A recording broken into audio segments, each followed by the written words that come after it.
dense variety of styles of architecture in a pretty small space. We're going to talk about a lot of architecture today, and like any great city, we have some fascinating history as well. We'll talk about some Chicago history too as we make our way up and down the Chicago River.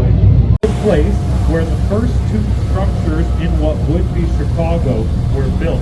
On either side of the river, where that bridge is today, is where the first two structures in Chicago were built. We'll talk about that later on in the tour. For now, just remember that bridge for when we talk about history later. Let's move on to some things we can see. In front of us and up to the right is this very tall glass tower. This very tall glass tower to our right is the Trump International Hotel and Tower. It's the second tallest building in the city of Chicago. Finished in 2009, designed by Skidmore, Owings and Merrill Architects, and the lead architect was Chicago-born Mr. Adrian Smith. Now, it is 1,388 feet, or 423 meters tall, and it has 98 stories.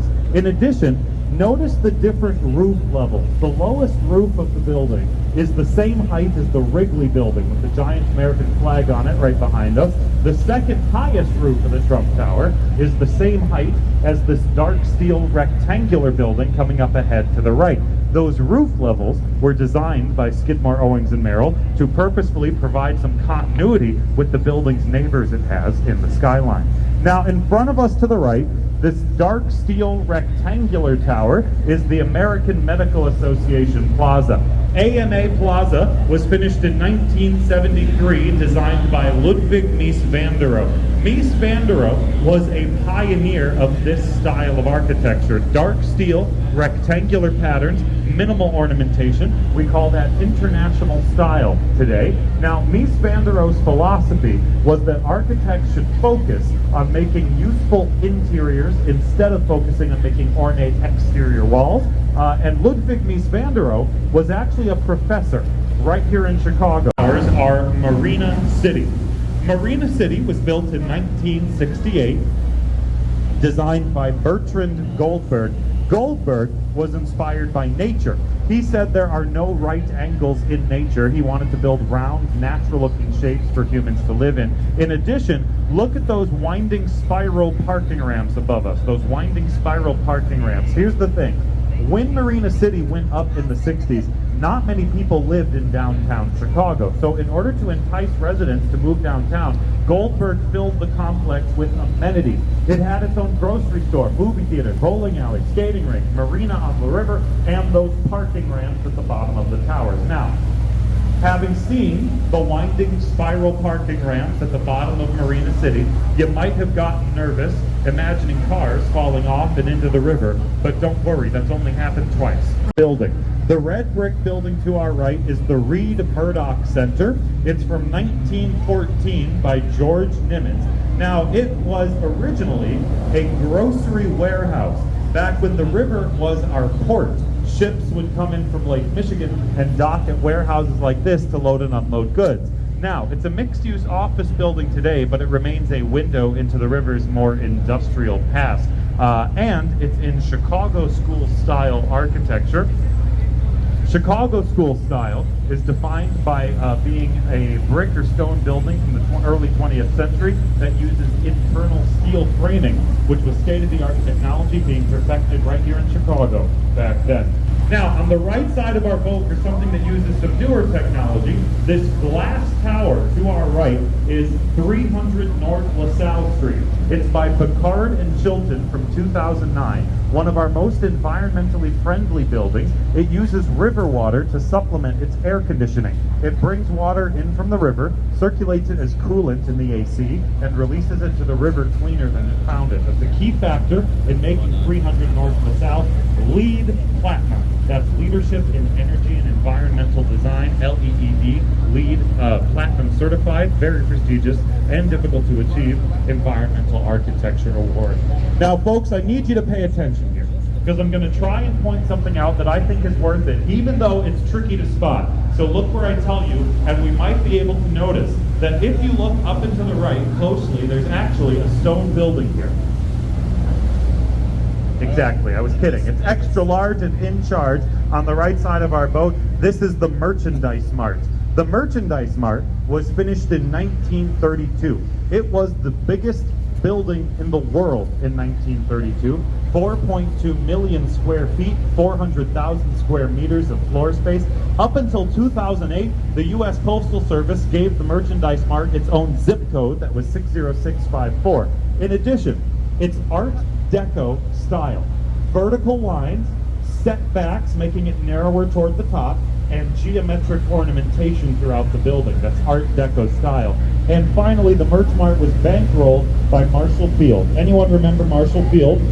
Mr. Marshall Field paid for the building to consolidate his department store warehouses into one huge warehouse downtown on the river. It's a mixed-use office building today and was designed by Graham Anderson Probst and White Architects. Now, on the right side of our boat, the taller of the two rectangular glass towers, ooh, look how they reflect each other there. The taller of the two glass towers ahead to our right is the new Salesforce Tower, just finished this year, designed by Pelly Clark Pelly. In addition, let's take a break from looking up, because if you just look around here, right here is where the three branches of the Chicago River meet.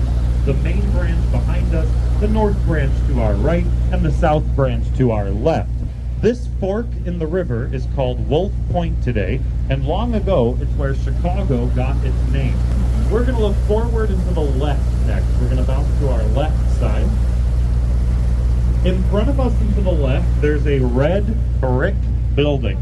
The red brick building ahead to the left is Fulton House. It's the oldest building we'll talk about today.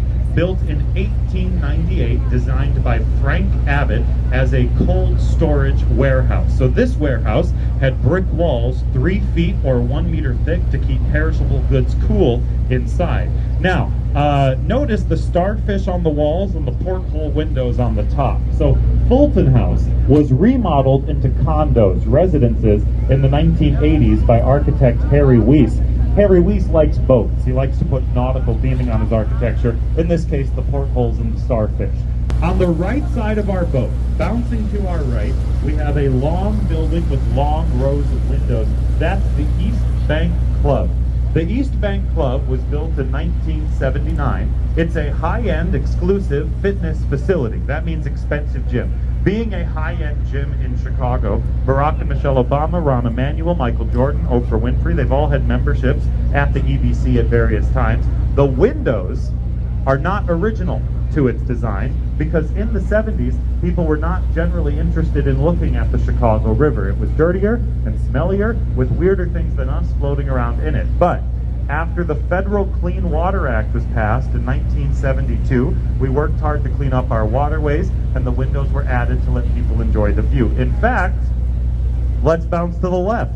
On the left side of our boat, people even want to live along the river these days. Here's Kinsey Park, a gated community of 70 brick row homes. All 70 of them originally sold for $1.2 million each. Someone who knows more than me told me they sell for a bit over $2.5 million each these days. On the right side of our boat, this brick building with metal balconies on the walls was a commercial printing company called Wallace Printing. The brick building is from 1909. Now, it was remodeled into the residences that you see today in the 80s, and that's when those balconies were added. Metal balconies added to an exterior wall, pretty clearly part of a remodel, is an indicator of adaptive reuse, extensively changing a building from one purpose to another. In that case, it was adaptively reused from Wallace Printing to the Chicago River Lofts condos that it is today.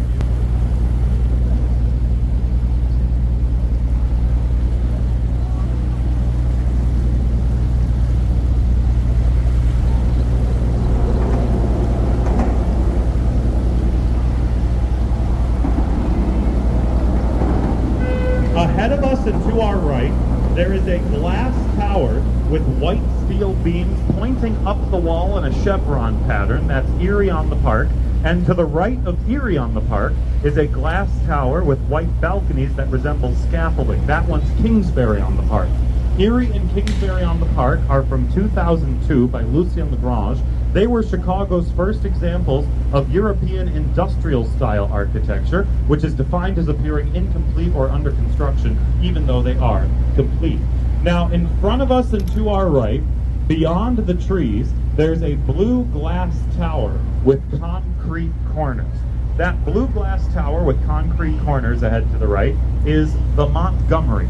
The Montgomery is residential today, condos, but it was built in 1971, designed by Minoru Yamasaki to be the corporate headquarters of what? It's called the Montgomery. Montgomery Wards, exact. Here on our right side, this light-colored building with more adaptive reuse was balconies was Montgomery Ward's headquarters before it was replaced in 1971 by that blue glass tower we just talked about. This old headquarters was built in 1912, designed by Schmidt, Garden, and Martin architects. And then after we get past the next bridge, I'm going to have you look up and behind us on the roof of this building that we're passing right now. You'll see a green statue on the roof. The green statue you're about to see is called the Spirit of Progress, lighting the way. Up and behind us to the right after the bridge, the Spirit of Progress. It's from 1893 by Augustus St. Gaudens, although that's technically a replica from the 1920s. Now, on the right side of our boat, we have one more Montgomery Ward's building to talk about. On our right side, this huge building is the old main warehouse to Montgomery Ward. It was built in 1912, designed by Schmidt, Garden, and Martin architects. It's over a quarter-mile long.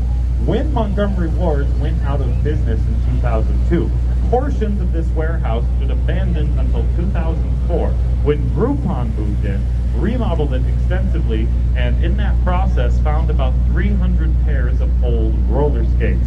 Now, those roller skates were never gifts that were not shipped out from the catalog. They were Montgomery Ward was always innovating into how to most efficiently operate and encourage their employees to skate from end to end on their quarter-mile-long warehouse to pick and fulfill their shipment orders as quickly as possible. I should mention, on the right side of the boat is Chicago's only island. What's its name? Not Chicago Island, that's my favorite guess that I get though. Goose Island, that's Goose Island to our right. If you've seen Goose Island beer around, they are a Chicago-founded company named after the island, but they've never brewed beer on the island itself, just makes a good name for a brewery. And you can see that it's formed because the river splits into two